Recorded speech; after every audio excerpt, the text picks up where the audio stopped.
Hello बच्चों, मैं पूर्व भैया आपका वेलकम करता हूं ऑन बिहाफ ऑफ विद्या मंदिर क्लासेस। स्वागत है आपका हमारा 90 डेज चैलेंज में। बेटा आज के लेक्चर में हम लोग क्या करेंगे, आज हम करेंगे इलेक्ट्रोस्टैटिक्स का एक बड़ा अच्छा क्वेश्चन जो कि आपको देखने में थोड़ा टफ लगेगा। और एक पॉइंट टफ होने का ये है कि इसकी डेंसिटी वैरी हो रही है। तो क्वेश्चन पहले समझा देता हूँ, उसके बाद बताऊंगा इसको कैसे सॉल्व करना है। तो क्वेश्चन ये है आपका कि आपके पास दो कंसेंट्रिक स्फीयर है जिसकी रेडियस ए और बी है, और इसके बीच में जो वॉल्यूम चार्ज डेंसिटी है वो वैरी कर रही है, वो कांस्टेंट नहीं, वो वैरी कर रही है। अब ये बोला जा रहा है कि at the centre of the sphere आपने एक और कैपिटल क्यू चार्ज रख दिया। तो क्वेश्चन ये है कि the value of A such that electric field जो है इस रीजन में कैसी रहे, वो रहे कांस्टेंट। तो इलेक्ट्रिक फील्ड इस रीजन में कांस्टेंट रहने के लिए पहले आपको एक एलिमेंट लेना पड़ेगा। वो एलिमेंट कैसा होगा, तो वो एलिमेंट एक स्फेरिकल एलिमेंट होगा जो कि सेंटर से आर डिस्टेंस पे होगा, कुछ इस तरह, और जिसकी थिकनेस क्या होगी, dr होगी। तो हम एक स्फेरिकल एलिमेंट लेंगे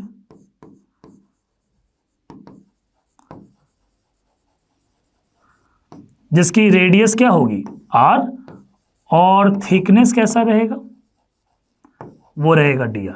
अब मुझे अगर चार्ज और डिस्ट्रीब्यूशन से इलेक्ट्रिक फील्ड निकालना हो तो मुझे अप्लाई करना पड़ेगा गॉस लॉ, जिसके अकॉर्डिंग मैं क्या लिख सकता हूं, that integral E vector dot D A vector will be equal to q enclosed upon epsilon naught, है ना। और जो कि आप यहां ध्यान से समझे तो वो कितना आ रहा है, तो E enclosed बेसिकली यहां पे जो बात हो रही है वो E इंटू 4πr², जो कि आपने r रेडियस पे बनाया ना, and it will be equal to q enclosed upon epsilon naught की हो रही है। अब इसको सॉल्व कैसे करें, तो इसको सॉल्व करने के लिए सबसे पहले तो r डिस्टेंस पे हमने dr का एलिमेंट ले लिया है ना। इसकी मार्किंग कर दे रहा हूं मैं आपके लिए, दैट यहां से इसकी डिस्टेंस r है और इसका थिकनेस जो है इस वाले का वो dr है। ओके, अब आ जाते हैं पहले हम निकालने में q इनक्लोज्ड। q इनक्लोज कितना होगा इस पूरे के बीच में, ये जो मैंने ब्लू वाला बनाया है r डिस्टेंस पे, इस पूरे में चार्ज कितना इनक्लोज्ड होगा, तो वहां से अगर हम देखें तो q प्लस जो चार्ज सेंटर पर रखा है दैट प्लस इसके बीच का चार्ज इनक्लोज, जो कि क्या हो जाएगा, एक छोटे से रीजन में अगर हम देखें तो फॉर्मूला क्या होता है, आप अगर याद करें तो छोटा सा वॉल्यूम क्या है इसका 4πr² dr, और डेंसिटी क्या है a/r। सो डेंसिटी इंटू वॉल्यूम कर देते हैं, यानी हम अगर बात करें तो इस छोटे से एलिमेंट का है a/r इंटू 4πr² dr इसकी वॉल्यूम। तो charge will be equal to volume distribution, volume charge distribution into the element का वॉल्यूम, जो कि ये हो गया। और इसको हम इंटीग्रेट करेंगे कहां से कहां, ए से लेकर आर तक, क्योंकि ए से लेकर बी तक में ही डिस्ट्रीब्यूटेड है, अब मुझे ए से आर तक में देखना है। सॉल्व करो, यहां से क्या आ रहा है आपका बेटा, q plus a by r into 4π पूरा कांस्टेंट बाहर आ गया, आर से आपका एक पावर कट गया, तो आर डी आर का इंटीग्रेशन है जो कि सॉल्व करके कितना आएगा, r²/2, जो कि कहां से कहां वैरी करेगा, a से लेकर r तक। अब ये 2 से ये 2 कैंसिल आउट कर दो, आपका आ रहा है q plus 2a π upon denominator में 1 है, और यहां आ जाएगा r² माइनस a²। तो ये आपका चार्ज इनक्लोज्ड आ गया। ओके, अब यहां से हम आगे बढ़ते हैं अपने नेक्स्ट स्टेप में, जहां पे हमने क्या लिखा था, that E into 4πr² is Q enclosed upon epsilon naught, yes or no।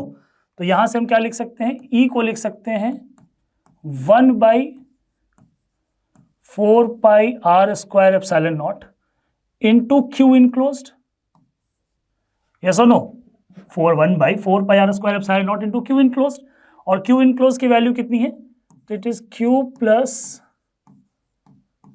2a π into small r² minus a²।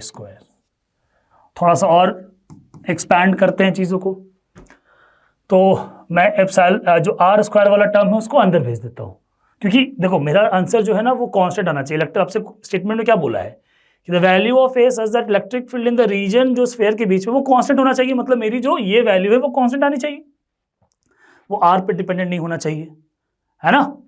वो ऐसी चीज़ों पर डिपेंडेंट नहीं होनी चाहिए जो वैरी हो रही है। तो यहाँ पे क्या करेंगे हम 1/4π epsilon naught को बाहर रखते हैं और अंदर भेज देते हैं r²। तो क्या आ जाएगा, q/r² plus 2a π upon are square into r square, ये आर स्क्वायर अंदर से भेज दिया और ये आर स्क्वायर से मल्टीप्लाई कर दिया, minus 2a pi by R square into A square.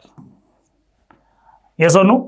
अच्छा, अब इलेक्ट्रिक फील्ड का फंक्शन मेरा इस तरह का आ गया है, जिसमें से हम कांस्टेंट कौन सा देखें, थोड़ा सा और सॉल्व कर ले तो आर स्क्वायर से आर स्क्वायर कैंसिल हो गया, क्या आ रहा है 1/4 pi epsilon naught Q by R square minus 2a pi upon are square into A square plus 2a pi. अब मुझे अगर इलेक्ट्रिक फील्ड चाहिए कांस्टेंट, तो ये पूरा टर्म कांस्टेंट है, क्या ये पूरा टर्म भी कांस्टेंट है? 2 कांस्टेंट है, a एक तरह का कांस्टेंट है, पाई कांस्टेंट है, a इज अ कांस्टेंट ना, ये बाई आर में, तो वेरी कौन सा टर्म कर रहा है? ये वाला टर्म कर रहा है। यानी मैं अगर ये बोलूं कि ये टर्म के इंडिपेंडेंट ये हो जाए तो हमारा electric field will be a constant. ये कब पॉसिबल है? अगर मुझे चाहिए कि मेरा इलेक्ट्रिक फील्ड कांस्टेंट हो, ये तभी पॉसिबल है जब this value must be equal to 0। और ये कब होगा? जब हम ऐसा लिखेंगे कि q बाई आर स्क्वायर की जो वैल्यू है वो 2a pi upon are square into A square के बराबर हो जाए, तभी ये पॉसिबल है। आर स्क्वायर से आर स्क्वायर काट दीजिए, आपका a कितना आ रहा है? q upon 2 pi A square. a equals to q upon 2 pi A square, जो कि आपका है ऑप्शन ए। तो क्लियर हुआ कंसेप्ट? तो इसमें आपको ना बेसिकली क्यू इनक्लोज पे ध्यान देना है और कहां से कहां इंटीग्रेट करना है इस पे ध्यान देना है।